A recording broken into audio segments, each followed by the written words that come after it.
ఎన్నికల నియమావళిని తుంగలో తొక్కి అధికార పార్టీ సేవలో మునుగుతున్నటువంటి అధికారులపై ఇప్పటికే ఈసీ వేటు వేసిన సంగతి మనందరికీ తెలిసిందే. ఈ నేపథ్యంలోనే సీఎస్ అలాగే డీజీపీపై కూడా ప్రతిపక్షాలు ఫిర్యాదు చేసిన నేపథ్యంలో మరి ఆ ఫిర్యాదులను రాష్ట్ర ఎన్నికల కమిషన్ కేంద్ర ఎన్నికల కమిషన్ కి పంపించింది.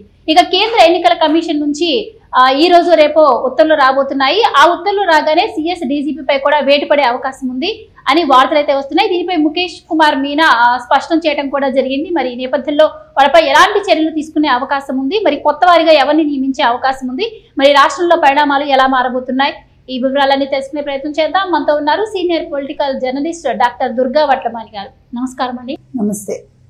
సో గతంలో మనం చాలా డిస్కషన్స్ లో కావచ్చు, డిబేట్స్ లో కావచ్చు మాట్లాడుకుంటే వస్తున్నాం. ఈ రోజు చర్యలు తీసుకుంటుంది, రేపు చర్యలు తీసుకుంటుంది అని చెప్పి. కానీ ఇప్పటి వరకు కూడా రాష్ట్ర ఎన్నికల కమిషన్ మౌనంగానే ఉంది. కానీ మనకి ఒక పక్క మనం ఇలా మాట్లాడుకున్నా కూడా మరొక పక్క దానికి సంబంధించిన ప్రాసెస్ అయితే జరుగుతూ ఉందని అనుకోవచ్చు. ఈ రోజు ముఖేష్ కుమార్ మీనా మాట్లాడిన దాన్ని బట్టి చూస్తే మనకు అదే అర్థమవుతుంది. సో ఈ రోజు రేపు కేంద్ర ఎన్నికల కమిషన్ నుంచి ఉత్తర్వులు అయితే వస్తాయి, రాగానే మేము చర్యలు తీసుకుంటామని చెప్పి ముఖేష్ కుమార్ మీనా గారు చెప్పారు. సో వాళ్ళపై ఎలాంటి చర్యలు తీసుకునే అవకాశం ఉంటుందంటారు? పారదర్శకంగా ఎన్నికలు జరగాలి అంటే ఆబ్వియస్లీ అందరూ చర్యలు తీసుకోవాలనే కోరుకుంటారు. సో ఎలాంటి చర్యలు తీసుకునే అవకాశం ఉంటుందంటారు? అసలు ఇప్పటికే లేట్ అయింది. మనం ఎన్నిసార్లు చెప్పుకున్నా అదే చెప్తున్నాం. మనం ఇవాళ అప్పుడే 19వ తారీఖు వచ్చేసింది. ఇప్పటికే లేట్ అయింది. కాంబినేషన్స్ పర్వం నిన్ననే మొదలైపోయిందమ్మా. అయితే ఎన్నిసార్లు చెప్పుకున్నా చరవణం లాగానే ఉంటుంది. కేంద్ర ఎన్నికల సంఘం ఎందుకు ఇంత లేట్ చేస్తున్నారు అనేది మనకు అర్థం కావట్లేదు. దీని మీద నిన్న పాత్రికేయులు అడిగినప్పుడు కూడా ముఖేష్ కుమార్ మీనా ఏమన్నారంటే, ఆల్రెడీ అందరి నుంచి అంటే ఇలాగ కంప్లైంట్స్ వచ్చాయి, ప్రతిపక్షాల నుంచి వచ్చింది. ఆ వచ్చినప్పుడు ఇవన్నీ కూడా మేము వివరణ కోరి వాటిని ఆ వివరణలు తీసుకుని వాటిని కేంద్ర ఎన్నికల సంఘానికి పంపించామని చెప్తున్నాడు ఆయన. కానీ ఆ వివరణ ఏంటి అనేది ఆయన చెప్పలా. ఇప్పుడు ఎన్ని విషయాలు ఉన్నాయంటే, ఒక పక్క నిన్న జరిగిన గులకరాయి కేసులో అక్కడ కరెంట్ లేదు, చాలా భద్రతా వైఫల్యం ఉంది. మరి ఆ భద్రతా వైఫల్యానికి ఐబీ దగ్గర నుంచి అంటే ఇంటెలిజెంట్ బ్యూరో దగ్గర నుంచి ఆంజనేయులు గారి దగ్గర నుంచి వారి వివరణ తీసుకున్నారా లేదా, ఆయన ఏం చెప్పాడు, ఐజీ ఏం చెప్పారు, తర్వాత జవహర్ రెడ్డి అంటే సిఎస్ ఏం చెప్పారు, ఇవన్నీ కూడా కావాలి కదా, ప్రజలకు తెలియాలి కదా. వైఫల్యం ఎక్కడుంది? ఇప్పుడు అబ్బాయిని ఎవరు సతీష్ని పట్టుకుని ఈ వైఫల్యాల గురించి అంతా సతీష్ మీద రుద్ది సతీష్ రాయి విసిరాడు అంటే చీకట్లో ఎట్లా విసిరాడు, ఇవన్నీ కూడా ప్రశ్నలే. ఇప్పుడు ప్రతిపక్షాలు అడుగుతున్నది అదే. వీళ్ళందరూ ఏం చేస్తున్నారు? ఒక ముఖ్యమంత్రి స్థాయి మనిషి వస్తున్నాడు అంటే ఒక మీటింగ్ అయ్యి 8ంటికి ఆయన అసలు ఎందుకు బస్సు ఎక్కాడు, బస్సు పైకి అవును గజమాలకి వీళ్ళు ఎందుకు ఒప్పుకున్నారు? మరి వీటన్నిటికీ కూడా వివరణ ఇవ్వాల్సిన బాధ్యత రాష్ట్ర ఎన్నికల కమిషన్ మీద ఉంది, ఆయన ఎన్నికల సంఘం అధ్యక్షుడి మీద, కమిషన్ మీద. మరి వేటికి ఆయన ఆన్సర్ ఇవ్వలేదు. మనం చూసుకుంటే ఇంకా ఏంటని చెప్పాడు ఆయన, ఇప్పుడు ఈ వాలంటీర్ల వ్యవస్థ ఏదైతే రద్దు చేయమని వచ్చిందో ఆ వాలంటీర్లందరినీ అసలు ఈ పెన్షన్ల పంపిణీ వ్యవస్థలో ఇంటింటికి తిరిగి పంపిణీ చేయకుండా మీరు ఎండలో వృద్ధులను ఎందుకు చంపారు అని ప్రతిపక్షాలు ప్రశ్నించాయి. దాని మీద కూడా మేము వివరణ పంపించాము కేంద్ర ఎన్నికల సంఘానికి అని చెప్పారు.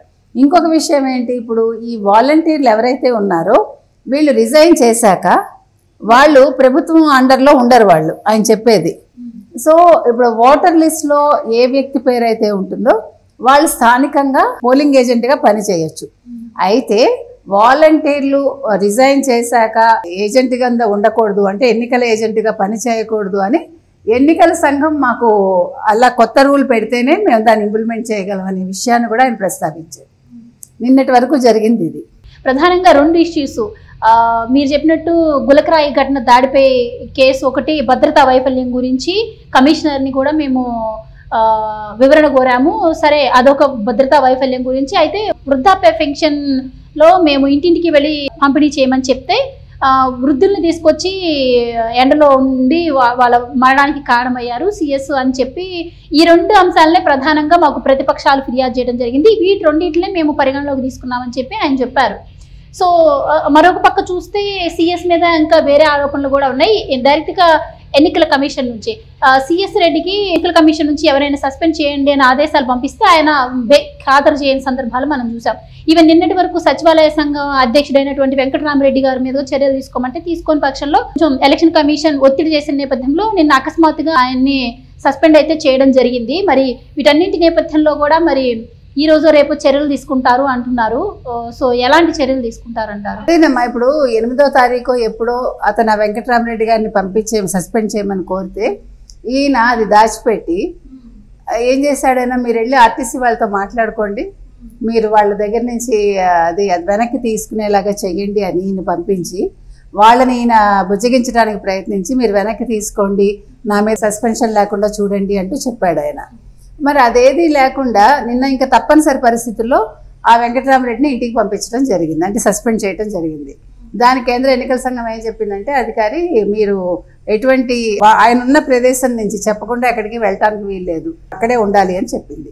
ఇది నిన్న జరిగింది. తర్వాత స్పాటర్లు లేకపోవడంతో ఇప్పుడు కొత్తగా స్పాటర్స్ని కూడా పెడతాము, అంటే ఇప్పుడు Z+ కేటగిరీ ఉన్న వాళ్ళ విషయంలో ఎటువంటి జాగ్రత్తలు తీసుకోవాలి, స్పాటర్స్ని పెట్టడం ఇలాంటివన్నీ కూడా ఇంకా మీదట తీసుకుంటామని చెప్పి ఈయన ముఖేష్ కుమార్ రాణా చెప్పడం జరిగింది. అయితే మేడం, ఇప్పుడు సిఎస్ డీజీపీ పైన చర్యలు తీసుకుంటారు అని ఒక పక్క వార్తలు వస్తున్న నేపథ్యంలో మరో పక్క ఏబి వెంకటేశ్వరరావు కూడా కోర్టులో క్లియరెన్స్ వచ్చింది. సో ఆయన్ని డీజీపీగా నియమించే అవకాశం ఉంది అని కూడా వార్తలు వస్తున్నాయి. సో ఆయన్ని నియమించే అవకాశం ఉంటుందంటారా? ఇప్పుడు కనుక ఇమీడియట్గా ఇవన్నీ జరిగి 1-2 రోజుల్లో జరిగితే ఆయన మీద కూడా అదే ఆ కేసు ఇదైపోతే తప్పకుండా ఏబి వెంకటేశ్వరరావు గారు వచ్చే అవకాశం ఉంది. ఆయన కనుక నియమితులైతే డీజీపీ కింద వెంటనే మనకి ఎన్నికలు సజావుగా అయితే సాగుతాయి.